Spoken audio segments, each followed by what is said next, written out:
Do I look at you guys or look at the camera? Look at the camera. Okay. You kind of won't see us anyway, so. Okay. Trying to see us, we'll be looking at the camera. Cool. I was born in Vancouver and then had to move to the Philippines at age 9 and had to really adapt to a third world life as a first world kid, which is usually you hear the other way around, right? Third world immigrating to a first world, but this was like the other way around. And ever since then, yeah, I'd say watching homies die, watching family members die, still hearing about homies and family members dying.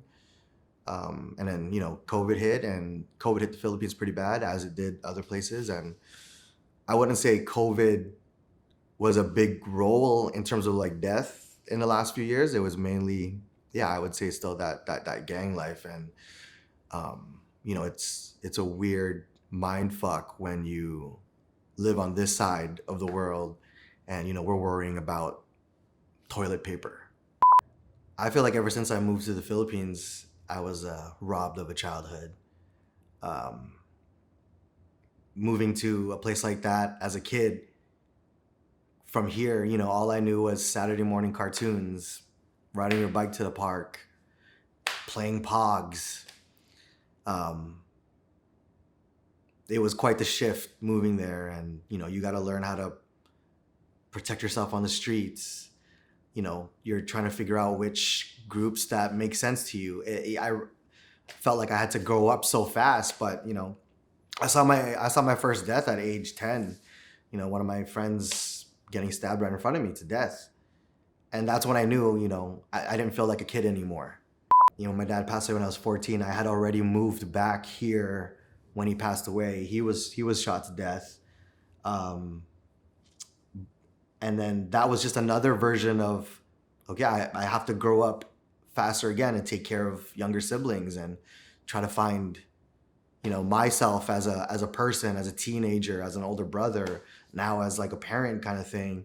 It's a lot for teenagers to understand when you don't have the proper tools to navigate life, let alone navigate horrendous situations as a human being alone. Because I was robbed of a childhood, I feel like I owe young me to enjoy life. I'm always grieving, mourning someone, in and out of depression, in and out of suicidal tendencies. And I feel like, I hit a really low point last year, and it really woke me up into wanting to live. I carry such a survivor's guilt leaving the Philippines. I don't think that's ever gonna go away. I think it's more so just how do I adapt to not looking at my opportunity to leave that place as a negative. I always looked at it as, okay, I got the opportunity to leave, but at the price of watching all my friends suffer and die. And so I'm like, I think that's what really fucked with me as a person. That's what I wasn't able to enjoy a lot of things as a human being because of, I felt like I didn't deserve, this kind of like second chance. I didn't deserve this second life of being able to just like live. Just being able to be present in a lot of great things that happen in my life has been super key and helpful. When I'm DJing, playing for hundreds of people, the energy is nuts and crazy. I'm there. I'm enjoying it. I'm present.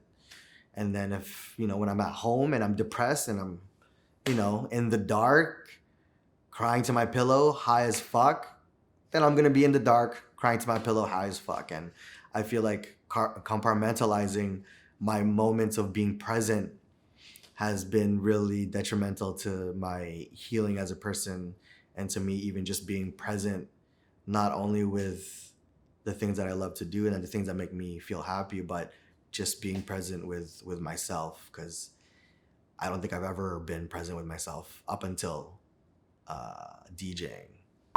My sister was with me at the time last year when I had my episode, and I think watching her watch me go through it was really hard. You never really think of other people when you have these kinds of thoughts. You don't think about what that could do to other people, because all you think about is yourself. And when people say like, well, what about the people that you love? Like, they're gonna be so sad when you leave. And I always thought, why are other people's happiness, why is their happiness more important than my own well-being? And so it was a big chip on my shoulder when it came to thinking about other people. And I think, when I had my episode last year and seeing my sister watch me go through that, watching her, cry and be so distraught, I was like, okay, I gotta, I either go through with this and off myself, or I figure out a way to get better. And as of late, I want to say like I'm on a better road. I had 2 deaths earlier in this year, but they seem a bit more manageable when it comes to how I navigate through myself and through the demons and the darkness that happens. Going through therapy at 17, I started out with group therapy, and you're with other kids or teenagers. I think there was about 7 of us. I was the only male in that group. And it was everyone, they were all female. So it felt even more weird to talk about anything. I don't think I started talking about anything until we met like once every 2 weeks. Yeah, I didn't start talking about anything until like 2 months in, because I just felt uncomfortable. And I was just like, I just need to do this to show my mom that I'm doing it. So I felt like I was just doing it for the sake of it. But then I think 2 months in, I realized all the females that were there had lost a parent as well, and lost parents through also some gruesome ways. And that was my first sense of comfort, that I could open up and really resonate and relate to people that were in that group. When you feel like you're good again and things are going great in life, you're like, I don't need therapy. Things are good. I'm fine. Especially in your early 20s, mid 20s. It's a new horizon of trying to find yourself as like a adult now. And yeah, and then I had to go back into therapy again, had some suicidal tendencies, and then out of therapy, and then back again. Now I'm back in therapy. I think I'm gonna try it out for a little bit longer this time. The longest I've been in therapy or the longest I've had a therapist for, like the same one, I think would be just under 2 years. So hoping to find someone that sticks, because I got to figure out how to maintain and carry on what I'm doing when it comes to healing and getting my mind right, and also being a full functioning, DJ performer and whatnot. When something good would happen in my life, I was always waiting for a phone call to hear, okay, because my life always balances out that way. Something good happens and then somebody dies. And so I would always anticipate a phone call, because I'm like, when I know something good happens, something dark really happens. And which also refrained me from wanting to enjoy good things, because I was always like, okay, damn, the Raptors won a championship and I get to be on the Raptors parade. Okay, who's dying next week? That was always my anticipation, and that's the anxiety that would like always build up when something great happened. And it was hard for me to be present because of the anticipating of that phone call or that FaceTime call or that email or that text about so and so passing away. Because of movies and songs, we're conditioned in life to think that there's a happy ending, that there's that one girl or guy that you're going to end up with and everything, you're going to live happily forever, or you drive off into the sunset and everything's all good. But that's not life, you know what I mean? Like, life is waking up and trying to figure out how to stay awake throughout your whole day and be present. And then shit happens in between. Then you go to sleep and then you wake up the next day again. Never things don't ever get better, things become more manageable with how you deal and adapt and approach all the things in life, whether it be good or bad. Um, Through experience and time, you become a bit more equipped. Next week, if I hear someone passing away, I'm obviously going to be sad and it's going to send me down a dark hole, but it's not going to send me into a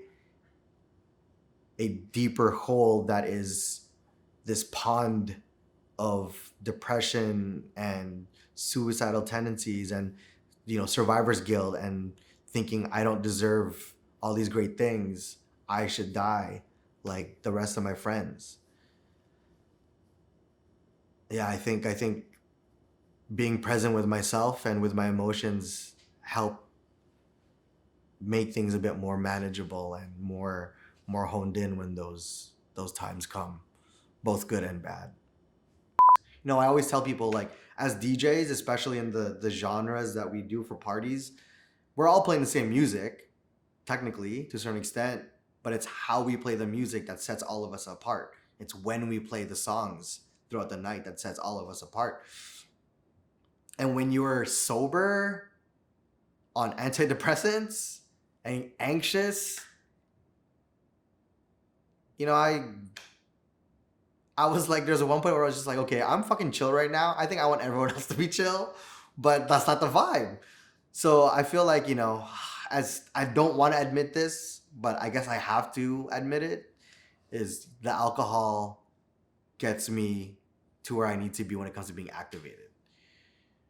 People want to see me jump around and sing along and have fun with them and engage with them, and that's hard to do sober as an anxious person.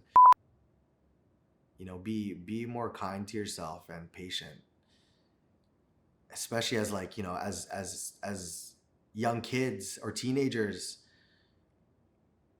I know we don't have a proper structure or system yet when it comes to helping the youths navigate through their feelings, especially when traumatic things happen. And we only really learn about all this stuff until we get older, which almost seems like it's too late. But if you can, and if you can figure out a way on how you manage through yourself, I think the key there is to be patient with yourself and be kind to yourself. Like, release that pressure of wanting to get better. We never really get better as human beings. We just learn how to manage everything and how to adapt. I feel like one of our biggest powers as human beings is how to adapt. We may not be good at being consistent with things, but we're good at adapting and trying to figure out how to keep going. And I think that's a forever thing. Healing and learning is a forever thing. We never ever get it figured out. So I think the patience and the kindness to yourself are super important when it comes to evolving and still trying to make it in this video game, life, matrix, whatever you want to call this.